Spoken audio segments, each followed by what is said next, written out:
Hey, it's Monday, and we had 14 high school football games across the Lowco on Thursday and Friday nights, so it's time for an action-packed Lowco Lights on WHHI, powered by lowcosports.com. Week 1 kicked off Thursday with the Hilton Head Seahawks putting on a clinic in a 65-0 win in Stall. Thaddeus Czarnecki rushed for a pair of touchdowns and had one of Hilton Head's 2 blocked punts, and Derrick Raniszewski threw 2 touchdown passes to Carson Haines and rushed for another for the Seahawks. Massey and Kaleb Spangler led the shutout on defense. Not to be outdone, the Bluffton Bobcats posted a lopsided shutout of their own, as Aedan McCarthy threw 6 touchdown passes, 4 of them to Carnell Warren, and Doyle and Kaleb Gadson led a dominant defensive performance in a 57-0 rout of Whale Branch. May River's defense didn't pitch a shutout, but the Sharks allowed only 1 touchdown on defense and showed off a balanced ground game led by quarterback Tanner Macy, who rushed for 76 yards and 3 touchdowns on 12 carries, with Haskins and Andrew Johnson also finding the end zone in a 34-13 win over Airport. Up at Fort Dorchester, Buford's Samari Bonds and Amari Patterson hooked up for 2 late touchdowns to pull the Eagles even at 21 in the fourth quarter, but the host Patriots scored the winning touchdown with 20.9 seconds left to escape with the win. Elias Johnson added a touchdown run for Buford, and Will Cotting racked up 11 tackles.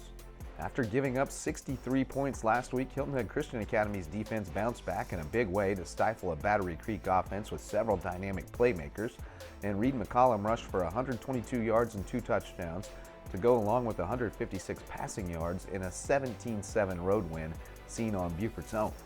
Ethan Foster made a leaping interception near the goal line to preserve the lead just before halftime, and the defenses slugged it out after the break, with Ian Kelly's field goal icing it late. Ridgeland and Hardyville are fielding separate varsity teams for the first time since 2012, and both won big on Friday.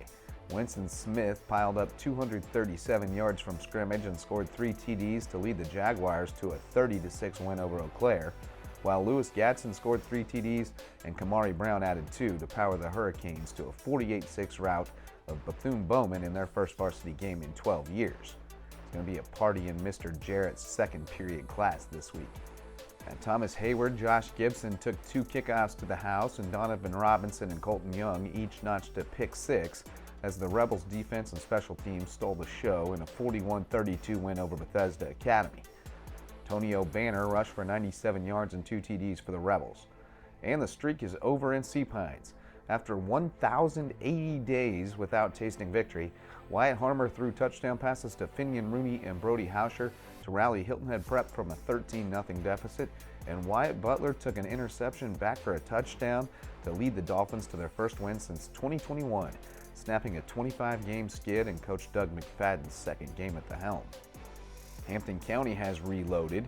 Jalen Singletary piled up 225 rushing yards on just 10 carries, scoring 2 eye-popping touchdowns and adding a 98-yard run from the one to the other one.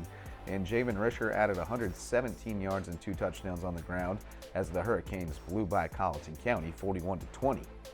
Colleton Prep is 2-0 after Walker Bryan racked up 221 rushing yards and scored 4 TDs to lead the Warhawks to a 28-13 win over St. John's Christian, while John Paul II's late rally fell short in a 54-25 loss to Lawrence Manning, and Cross Schools was no match for defending Skeeza 8-man champion Jefferson Davis, which led 36-0 after 1 quarter and cruised 54-zip.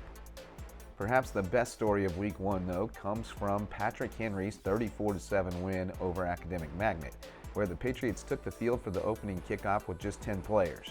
The 11th, Matt Gohagen, was on the sideline after undergoing a heart transplant this summer. An amazing tribute capped by a big win. We'll be live at 9:30 p.m. every weeknight this fall, so tune in to the Lowco Media YouTube channel for all the local sports news you can handle all season long.